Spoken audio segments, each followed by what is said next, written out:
서로 인사해 보겠습니다. 사랑합니다. 축복합니다. 감사합니다. 선생님들 반갑습니다. 자, 우리 계속 사도행전을 보고 있어요. 사도행전을 보고 있는데 오늘은 20장입니다.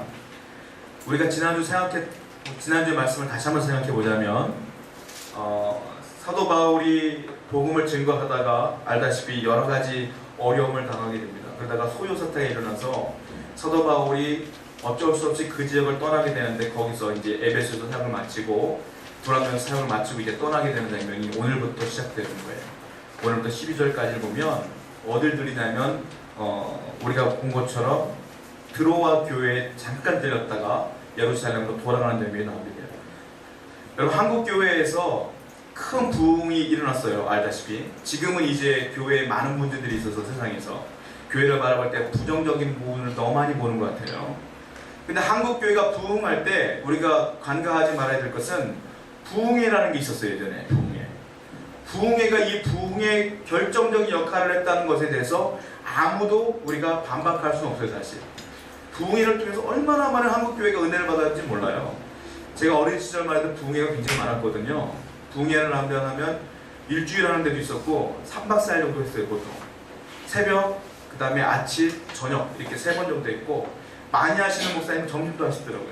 4번 정도 하셨어요. 그래가지고 저는 중학교 때 처음 은혜 받고 부흥회 때 은혜를 받았거든요. 제가 은혜를 받은 다음에 부흥회가 너무 좋은 거야. 그래서 주위에 있는 교회들이 부흥회 스케줄 다 정리를 해서 방학 때마다 보통 부흥회가 겨울에 하거든요. 겨울에 방학 때 그 부흥회를 다 참석했어요. 혼자 어머니께 말씀드리고 혼자 다른 교회 제가 그랬었어요. 한국에. 그러니까 부흥의 열정적인 그런 것들 너무 좋아했었는데 나이를 먹어가면서 이제는 그거보다도 좀 말씀 조용히 묵상하는 게 더 좋고 좀 그게 문제가 생긴 것 같아요. 그래도 근데 한국교회 부흥회가 한국교회에 부흥을 일으켰다는 것은 누구나 다 아는 사실이에요. 근데 요즘 부흥회가 많이 약해진 건 또 사실이에요. 하루 그냥 저녁에만 말씀 증거하는 경우가 많고 그런 경우가 많아요. 제가 오늘 부흥회 얘기를 왜 하냐면 오늘 성경을 보면 부흥회가 나오거든요. 일일 부흥회가 딱 나옵니다. 일일 부흥회. 어쩌면 그 기독교 역사상 최초의 부흥회가 아닐까라는 생각을 해보게 돼요. 그 부흥회를 통해서 하나님의 은혜가 넘치는 장면을 보게 되는데, 자, 먼저 바울이 어떻게 하여 이 부흥회를 치르게 되었는가를 살펴볼 필요가 있어요. 1절부터 6절까지 좀 길지만 한번 쭉 한번 볼게요. 이거는 한 번에 넘어가려고 해요. 1절부터 6절까지 한번 다시 한번 읽어보겠습니다. 시작. 소요가 그침에 제자들을 불러 관한 후에 작별하고 떠나 마게도냐로 가니라. 그 지방으로 다녀가며 거기에 석 달 동안 있다가 배 타고 수련을 하고자 할 그때에 유대인들은 자기를 해하려고 공방으로 마게도냐를 거쳐 돌아가기를 작정하니 아시아까지 함께 가는 자는 베레아 사람 보로의 아들 소바도와 세로니가 사람 아리스타고와 세군도와 더베 사람 가이오와 및 디모데와 아시아 사람 두비고와 드로미오라. 그들은 먼저 가서 드로아에서 우리를 기다리니라. 우리는 무교절 후에 일부에서 배로 떠나 닷새만에 디로아에 있는 그들에게 가서 이를 먹는가. 자, 바울이요 전도 여행을 하면서 이례적으로 에베소에서 꽤 오래 있었어요. 2년 동안 있었어요. 두란노 성원에서 12명을 데리고 2년 동안 성경 공부를 했는데 소문이 나서 에베소 지역 전체가 하나님의 은혜로 완전히 덮여버립니다. 그때 억울한 누명을 쓰며 도망가게 된 거예요. 이제 2년 만에 도망을 가는데 바울의 목적지가 있어요. 어디냐면 예루살렘이에요. 예루살렘으로 돌아가려고 보니까 뭐라고 써있느냐면 작별을 권한 후에 작별하고 떠나 마게도냐로 가니라. 그리고 그 지방으로 다녀가며 여러 가지를 권하고 헬라에 이르렀다 그랬어요. 헬라가 어디냐? 고린도예요. 고린도에 이르는 거예요. 그리고 거기서 있다가 배 타고 예루살렘으로 가려고 했는데 수리아를 거쳐서 가려고 했는데 어떤 일이 벌어지냐면 3절 말씀 보면 석 달 동안 있다가 배 타고 수리아로 가려고 했는데 유대인들이 해하려고 왔어요. 또 바울을 죽이려고 온 거예요. 그러니까 바울이 원래 계획과 스케줄은 이 헬라에서 수리아로 가야 되는 거예요. 그런데 지금 유대인들이 쫓아오니까 어쩔 수 없이 어떻게 되냐면 돌아가게 돼요. 삥 돌아서 도망가게 되는 거예요. 돌아가는 가운데에 도착한 곳이 어디냐면 드로아라고 하는 지역이에요. 작은 항구의 지역에 도착을 한 겁니다. 자, 바울의 스케줄대로 인생이 풀리진 않아요. 우리 같으면 바울 정도만 돼도 얼마나 기도하며 스케줄을 정리했겠어요? 바울이 그 정도만 돼도 야 바울이 원하는 대로 되겠다 이것이 축복인 줄 알고 우리가 보겠지만 진정한 축복은 그것이 아니에요. 내가 계획한 대로 되는 게 축복이 아니에요. 진정한 축복은 하나님이 원하는 게 되는 것이 축복인 줄 믿습니다. 바울이 아무리 계획한다 할지라도 바울조차도 하나님이 원하시는 대로 가게 되어 있는 거예요. 잠깐 들리는 곳이 어디냐? 드로아예요. 드로아. 자, 이 사건 때문에 수지받은 사람들이 누구냐? 드로아 사람들. 바울이 잠깐 머무는데 거기에 놀라운 역사가 일어나게 되는 거예요. 하나님의 계획은 여기 있었던 거죠. 바울은 몰랐어요. 드로아에 거칠 생각도 없었고 머물 생각도 없었어요. 하나님이 보내신 거예요. 여러분의 인생 가운데에 내 계획대로 안 된다고 낭망할 필요 없어요, 여러분. 믿음으로 받아들이시기 바랍니다. 다 하나님의 섭리가 있는 거예요. 하나님의 뜻이 있는 줄로 믿습니다. 우리 하나님은 완벽하신 분이에요. 나를 정말 사랑하시는 분이에요. 믿으시기 바랍니다. 나를 사랑하시기 때문에 내가 망할 곳을 날 인도하지 않는다 이거예요. 반드시 하나님의 뜻이 있다 이거예요. 자, 바울이 잠깐 드로아에 머무는데 여기서 놀라운 일이 벌어져요. 드로아 교회가 있었는데 그 교회가 엄청난 은혜로운 교회로 성장하게 됩니다. 자, 여기 생각해 봐야 될 게 있어요. 은혜로운 교회는 어떤 교회일까요? 본문을 통해서 한번 살펴보려고 합니다. 먼저 7절과 8절을 한번 같이 읽어보겠습니다. 본문 7절과 8절이에요. 자, 읽어봅시다. 시작. 그 주간 첫날에 우리가 떡을 드려 하여 모였더니 바울이 이튿날 떠나고자 하여 그들에게 강론할세 말을 밤중까지 계속하매 우리가 모인 잇따르게 불을 많이 폈는데. 자, 7절 말씀 보면 그 주간의 첫날이라고 써있어요. 근데 옛날 성경 있잖아요. 지금 개역 개정을 보고 있는데 옛날 개역 한글판을 보면 뭐라고 써있냐면 안식구 첫날이라고 써있어요. 안식구 첫날에, 자, 그 주간의 첫날은 언제예요? 지금 주간의 첫날은 주일을 말하는 거 아닙니까? 자, 그 주간의 첫날, 이건 해석해서 말하는 거고 원래는 안식구 첫날이라고 표현됩니다 말이에요. 안식구 첫날이 언제입니까? 두 가지 설이 있어요. 뭐냐면 유대인의 시간으로 보면 안식 후 첫날은 유대인들의 하루는 저녁부터 시작된단 말입니다. 해가 지면서부터 하루가 시작돼요. 우리는 해가 뜨면서 시작하죠. 유대인은 해가 지면 하루가 시작되는 거예요. 반대 개념이에요. 그러니까 안식 후 첫날은 언제냐면 안식일이 언제입니까? 유대인들을 보면 토요일이 안식일이에요. 안식 후 첫날은 언제냐? 토요일 저녁, 해가 진 토요일 밤부터 그리고 주일 밤까지가 안식 후 첫날인 거예요. 그들의 입장에서 볼 때. 그런데 바울이 나중에 보면 알겠지만 배를 타고 떠나는데 언제 떠나냐? 그 이튿날 떠나. 배가 언제 운행하느냐? 그 당시는 뭐 조명이 있는 것이 아니기 때문에 배 운행은 낮에 한단 말입니다. 낮에. 그런데 그 이튿날 떠났기 때문에 안식 후 첫날은 밤이잖아요. 밤. 그 이튿날도 밤이에요. 그 밤에 떠난 것이 아니란 말이에요. 또 하나 설이 있는데 뭐냐면 로마법으로 계산하는 설이 있어요. 로마법으로는 지금의 우리가 똑같은 거예요. 즉 안식 후 첫날은 언제냐면 토요일 밤 12시서부터 주일 밤 12시를 말하는 거예요. 이게 안식 후 첫날인 거예요. 근데 그 이튿날 떠났다는 건, 그 이튿날 아침에 떠났다는 거는 우리가 생각할 때 유대인법이 아니라 로마법으로 계산한 거라 이게. 그러므로 우리가 예상해 볼 것이 굉장히 중요한 부분이 여기 나오는 건데 원래 유대인들은 예배가 언제 있습니까? 토요일날 있었어요. 토요일날. 안식일날. 그런데 여기 보면 안식 후 첫날에 떠났다는 걸 보면 안식 후 첫날에 예배가 있었다는 거예요. 보면 왜냐하면 7절 말씀 보면 그 주간의 첫날에 우리가 떡을 떼려 하여 모였다 써있어요. 떡을 떼려 하여. 떡을 뗀다는 게 뭐냐? 성만 찬양한다는 겁니다. 이 말은 무슨 말이냐? 예배했다는 거예요. 한마디로. 즉 다른 말로 말하면 안식 후 첫날, 로마법으로 따지면 주일날, 안식 후 첫날 주일날 예배가 있었다 이거예요. 즉 이것이 왜 중요하냐? 어쩌면 드로아에서 시작된 이 예배가 주일날 드렸던 첫 예배가 아니었을까라는 예상을 해볼 수 있는 거예요. 주일 예배는 언제부터 시작됐느냐? 이때부터 시작된 거다 이거예요. 안식일 예배가 아니라 유대인들은 아마 예배를 2번 드렸을 거예요. 안식일날도 예배 드렸고 예수를 믿었던 사람은 주일날도 예배 드렸을 거예요. 그러나 이 사람들은 이방 사람들이었기 때문에 안식일날 예배가 없고 주일날 예배를 드렸던 거예요. 주일 예배가 그래서 역사가 오래된 겁니다. 그래서 안식 후 첫날 우리가 예배가 시작되는 거예요. 이게 굉장히 중요한 사실이라 이거. 자, 근데 중요한 게 뭐냐면 자, 베드로가 여기서 안식 후 첫날 예배를 드린 다음에 바울이 이튿날 떠나고자 하였다 이렇게 써 있습니다. 이튿날 떠나고자 하였다. 그런데 베드로가 언제까지 기다렸냐면 6절 말씀 보세요. 6절 말씀. 6절 읽어보겠습니다. 6절 시작. 우리는 무교절 후에 빌립보에서 배를 떠나 가스마에 들어와 있는 그들에게 가서 1일을 머무니라. 자, 드로아에서 바울이 며칠을 머물렀다고 적었으니까 7일을 머무는 겁니다. 왜냐하면 이게 왜 중요하냐면 바울은 지금 급해요. 지금 자기가 잡히면 죽는 거예요. 그리고 바울은 조급한 스케줄이 있어요. 지금 원래는 수리아를 거쳐서 예루살렘으로 가려고 했기 때문에 그러면 일정이 빨라져요. 그런데 지금 위기를 맞았기를 도망갔잖아요. 돌아가는 거기 때문에 빨리빨리 서둘러서 가야 돼요. 그 증거가 뭐냐면 예배 후에 이튿날 떠나고자 했다는 게 바울의 조급한 마음을 표현해주고 있는 거란 말이에요. 그런데 왜 바울이 도착해서 바로 떠나지 않고 7일 동안 머물렀느냐, 이게 중요한 거예요. 왜 머물렀느냐, 왜 7일 동안.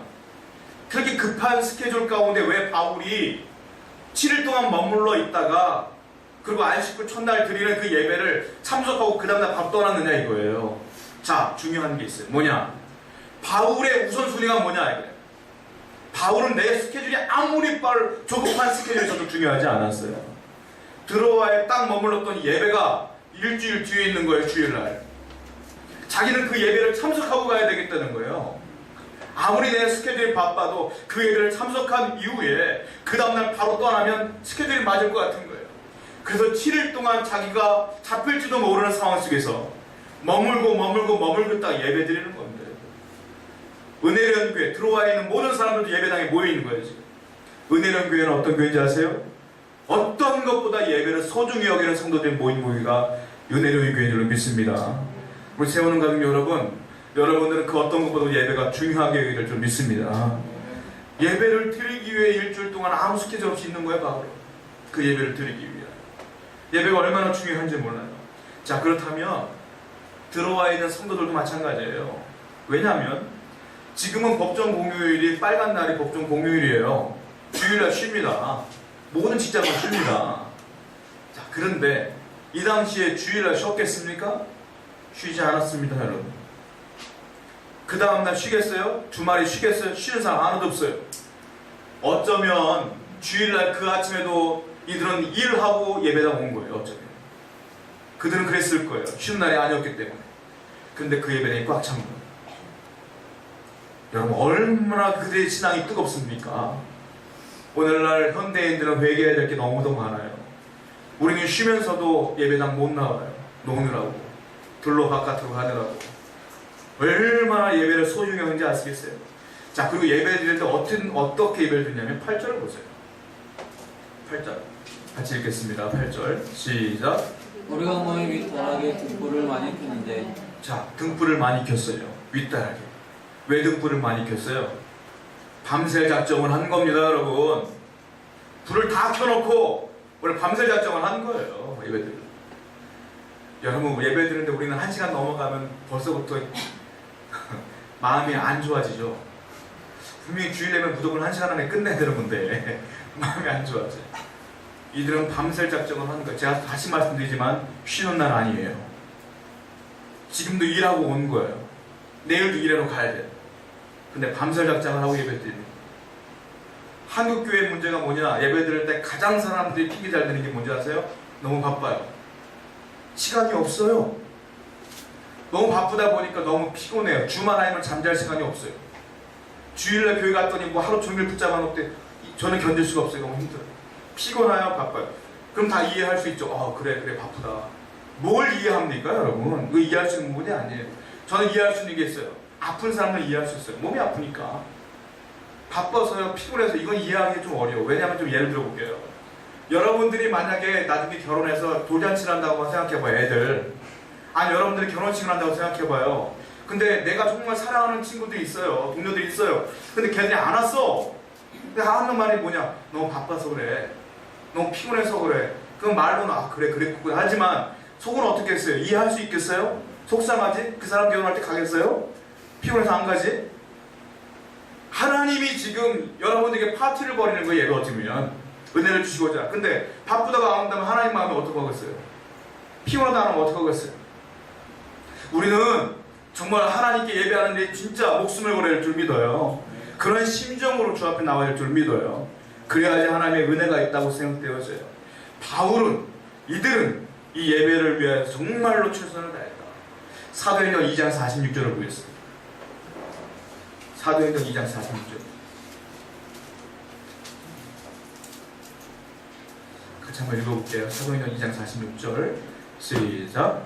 얼마나 마음을 같이하여 성전에 모이기를 힘쓰고 그리스도 때며 기쁨과 순전한 마음으로 음식을 먹고 이들은 날마다 마음을 같이하여 성전에 모이기를 힘썼다. 여러분, 하나님 앞에 오면 은혜가 있어요. 이건 100% 확실해요. 저는 믿으시기 바랍니다. 근데 와야 은혜가 있지. 와야 이게 중요한 거예요. 와야 은혜가 있지. 와야 말씀을 들으면 은혜가 있지. 와야 찬양을 하면 은혜가 있지. 와야 기도하며 응답을 받지. 와야 된다는 거예요. 와야 된다는 거예요. 여러분들 어떤 힘든 일이 있어도 여러분 최선을 다해서 하나님께 예배해 보세요. 하나님이 여러분의 인생 책임진다고 확실하게 믿습니다. 분명히 어려움은 있을 수 있어요. 힘든 일도 있을 수 있어요. 그러나 그 어려운 환경 가운데 내 마음이 평안할 수 있다 이거예요. 예배당에 와야 은혜를 받는다 이거예요. 우리 성전에 모이를 힘쓰는 은혜로운 교회 되기를 축원드립니다. 자, 두 번째, 이 드로아 교회는 또 은혜로운 교회였어요. 9절과 10절을 함께 읽겠습니다. 본문 9절과 10절이에요. 시작. 유도보라는 청년이 창에 걸터 앉아 있다가 깊이 졸더니 바울이 방랑하기를 더 오래하며 졸음에 이기지 못하며 성중에서 떨어지거늘 일으켜 보니 죽었는지라. 바울이 내려가서 그 위에 엎드려 그 몸을 안고 말하되 떨어지지 말라 생명이 그에게 있다 하고. 바울이요 복음을 증거하고 계속 말씀을 증거하는데 사도 바울의 특징이 나와요. 상당히 설교가 길어요. 굉장히 길어요. 사도 바울이 복음을 증거하는데 낮부터 시작된 예배가 밤새도록 진행되고 있는 거예요 지금. 그러다 보니까 다시 말씀드리지만 쉬는 날이 아니잖아요. 사람들이 피곤할 수밖에 없어요. 설교 듣다고. 우리의 집중력은 한계가 있는 거라. 유도보라는 청년이 이상하게 창문에 걸터 앉아있다가 졸아요. 이제 여기서 막 은혜롭게 시작되는데 사도 바울은 아마 은혜를 받으니까 말씀이 신나서 길어졌던 것 같아요. 누구는 은혜 받고 있는 거예요. 근데 저 구석에는 일이 벌어지기 시작했어요. 저 구석에서 유도보라는 청년이 창문에 걸터 앉아있다가 졸고 있는 거예요. 그러다 뚝 떨어졌어요. 그게 3층이에요. 아마 죽을 정도의 3층이니까 우리가 알고 있는 얕은 층이 아니라 굉장히 높았던 것 같아요. 한 층 한 층의 높이가. 떨어져 죽어버렸어요. 자, 그 장면이 나와요. 많은 주석가들은 그가 집중을 안 해서 졸았다 이렇게 말을 하고 있지만 여러 가지 상황들을 유추해보면 꼭 그렇지만은 않을 거라는 생각을 해요. 자, 지금 옥상 끝에다가 지금 뭘 펴놨다고 했어요? 촛불을 펴놨다고 했지 않습니까? 등불을.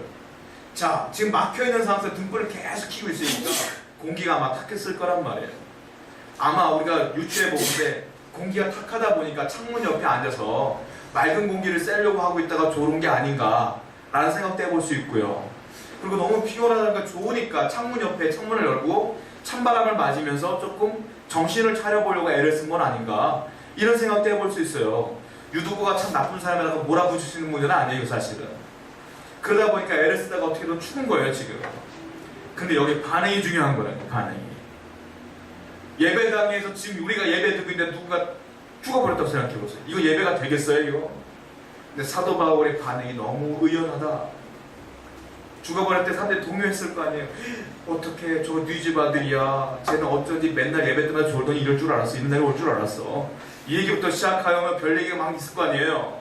사도 바울이 잠잠하라 말하면서 그 위에 엎드립니다. 그 유두보 위에 엎드려요. 엘리야가 죽은 소년을 살릴 때 그 일을 했어요. 엎드렸어요. 똑같이 하는 거예요. 그 기도하는 거예요.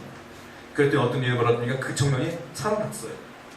살아났더니 사람들이 안위하더라. 안심시키는 거야. 너 때문에 살아났구나.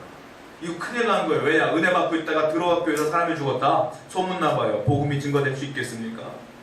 야, 세우는교에서 예배드리다 누가 죽었다더라. 소문나봐요. 이게 복음이 증거될 수 있겠어요? 세우는교에 죽은 사람이 왔는데 살아났다. 이러면 부흥되는 거지. 이게 반대적인 일을 벌어지면 큰일 나는 거 아니에요? 그런데 하나님께서 역사해 주셔서 그 청년이 살아났어요. 이런 일이 벌어진 거예요. 자, 중요한 게 있어요. 뭐냐? 이 드로아 교회는 그런 일이 벌어졌음에도 불구하고 사도 바울이 조용히 해라 하면 기도하자 했을 때 같이 기도했다. 기도했을 때 그 청년이 살아났어요. 그 경험을 한 거예요. 은혜로운 교회의 특징은 뭐냐면 말이 없어요. 문제가 벌어지면 기도하는 거예요. 문제가 벌어지면 기도하는 교회가 은혜로운 교회다. 한 개인도 마찬가지예요. 내게 문제가 벌어지면 기도하는 사람이 은혜로운 성도인 거예요. 그 성도들이 모여있는 교회가 은혜로운 교회인 거예요. 한국교회에 많은 문제들이 벌어지는데 그 중에 하나가 뭐냐면 별것도 아닌 문제로 인하여 말들이 크게 벌어지면서 기도보다도 분쟁이 많아지는 게 문제라는 거예요. 그럴 때일수록 우리는 항상 기도로 먼저 나가야 될 줄 믿습니다. 그게 가장 은혜로운 교회다. 세우는 가족 여러분, 우리는 분쟁할 것도 없어. 우리는 한 사람이 다른 맘 먹으면 두 사람이 편 먹으면 끝나고 우리는 사람이 별로 없기 때문에 분쟁할 것도 없어.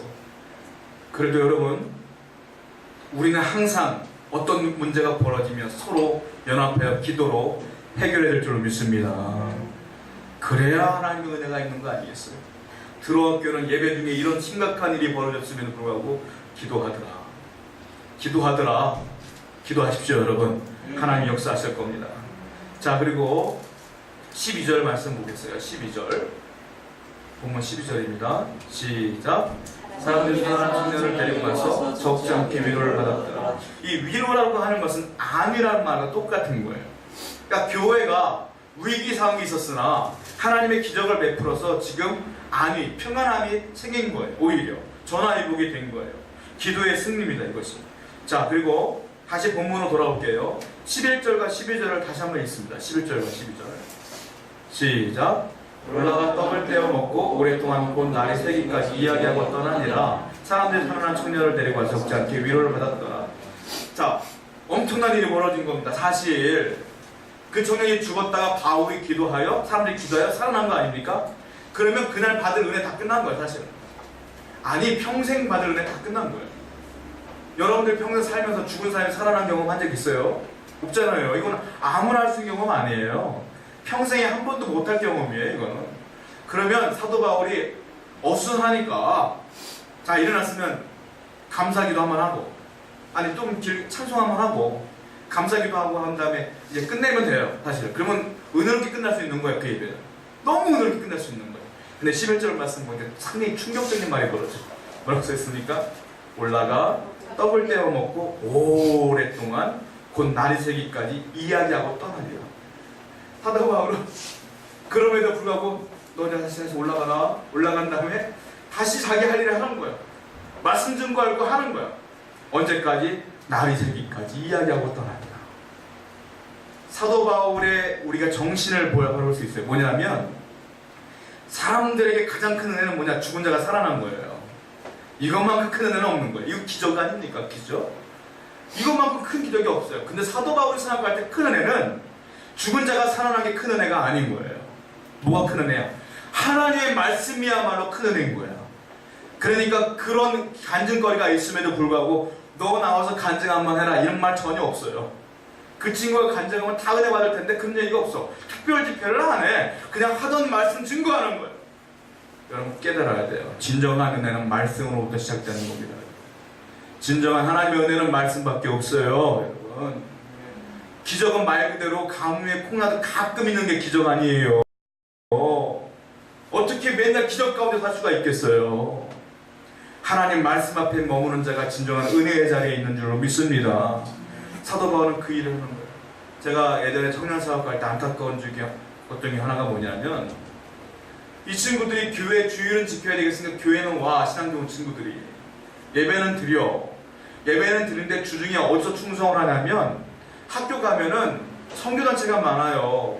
예수전도단도 있고요, CCC도 있고요, 뭐 IVF도 있고요, 뭐 되게 많아요, 선교단체가. 거기서 훈련을 다 받으면서 은혜를 받으면 교회는 잠깐 예배만 드리고 가는 거예요. 그 친구들은 교회에서 헌신을 안 해. 예배만 드리고 가. 헌신은 거기서 다 해. 전 너무 안타까워요. 뭐냐면 그거 쉽게 설명하자면 그거예요. 여러분들의 집은 교회예요, 교회. 근데 외부에서 자꾸 충성하고 은혜 받고 거기서 훈련 받는다? 여관 가서 사는 거랑 똑같은 거예요. 왜 집 놔두고 자꾸 여관 가서 자려고 그래, 자꾸. 집에서 은혜를 받는 게 진정한 은혜인 줄을 믿어요. 하나님의 교회에서 은혜를 받아야 되는 그 은혜를 교회가 문제가 되면 그때 심각한 거예요, 이거는. 큰 문제인 거예요. 그러니까 여러분들 교회에 문제 없도록, 목사가 문제 없도록 기도하셔야 돼요. 말씀으로 은혜를 계속 받아야 되는 거 아니겠어요? 여러분 만약에 이거 배달 음식 먹는 건 똑같은 거예요. 짜장면 먹고 맛있죠. 계속 먹어봐요. 막 느끼하고 못 먹겠어. 맨날 먹는 똑같은 말씀을 듣는 것이 은혜가 아닌 것 같아도 그것이 은혜예요. 그러므로 목사님이 설교할 때 여러분들 은혜로 받기 위해서 노력하셔야 될 줄 믿어요. 그래 여러분 사는 거 아니겠어요? 지금 그런 거예요. 사도 바울이 추구하는 말은 그거예요. 기적도 놀랍지만 그보다 더 놀라운 건 이 복음이다. 자, 11절 말씀 보면 날이 새기까지 이야기하고 떠나니라 그랬어요. 이야기하고 떠나니라. 우리 여기서 오해할 수가 있어요. 야, 사도 바울이 복음 막 증거하다가 이제는 소그룹 모임했구나. 모여갖고 서로 은혜를 나누면 야, 유도구가 고침받은 거 얼마나 놀랍습니까? 여러분들 어떻습니까? 뭐 쉐어링하고 막 이런 걸로 오해할 수 있지만 그렇지 않습니다. 원어를 보면 3인칭 단수예요. 이건 3인칭 단수는 뭔 말이냐면 사도 바울 혼자 떠들었다는 소리예요. 그게 뭐예요? 여전히 설교하고 있었다 이거예요. 밤새도록 사도 바울 혼자 밤새도록 설교했다 이거예요. 혼자. 그리고 어떤 일이 벌어졌어요? 그 다음날 사도 바울은 그대로 떠났어요. 여러분 우리 같으면 사도 바울 입장에서는 내가 그 다음날 떠나야 될 거 아닙니까? 그러면 1시간 정도만 설교하고 좀 잤다가 편안하게 가야 되는데 밤새도록 설교하다가 바로 해 뜨니까 떠난 거예요. 이게 사도 바울. 사도 바울뿐만이 아니에요. 이 성도들도 마찬가지예요. 오늘 일하고 피곤해서 예배하고 왔는데 또 밤새도록 설교를 듣고 있는 거예요. 그리고 또 오늘 날 새면 또 일하러 가야 돼. 그래도 또 듣고 일하러 가는 거예요. 말씀을 얼마나 사모했으면 은혜로운 교회는 하나님 말씀을 정말 사모해야 될 줄 믿습니다. 이것이 드로아 교회의 특징이었어요. 그리고 사도 바울은 내 설교가 너무 길어서 이런 일이 벌어졌구나 하고 설교를 끊으면 되는데 안 끊어. 끝까지 해. 사도 바울은 내 설교 때문에 이런 일이 벌어졌다고 생각을 하진 않아. 하나님의 말씀은 순전한 그 말씀은 놀라운 힘이 있다고 믿기 때문에 하나님의 말씀을 온전히 전하게 애를 썼다. 사랑하는 여러분, 우리는 말씀 위에 살고 말씀 위에 죽고 말씀대로 사는 저는 가족 되어야 될 줄 믿습니다. 그래야 하나님의 은혜가 넘치는 거다. 말씀을 정리할게요. 은혜로운 교회는 예배를 사모해야 될 줄 믿습니다. 그럼 많이 모여야 되는 거예요. 두 번째, 어떤 일이 벌어지든지 기도로 해결하는 교회가 될 줄 믿습니다. 세 번째는 말씀 위에 굳건히 견고한 교회가 되어야 될 줄로 믿습니다. 이렇게 하나님께 찬양하며 우리 하나님의 은혜를 기억하며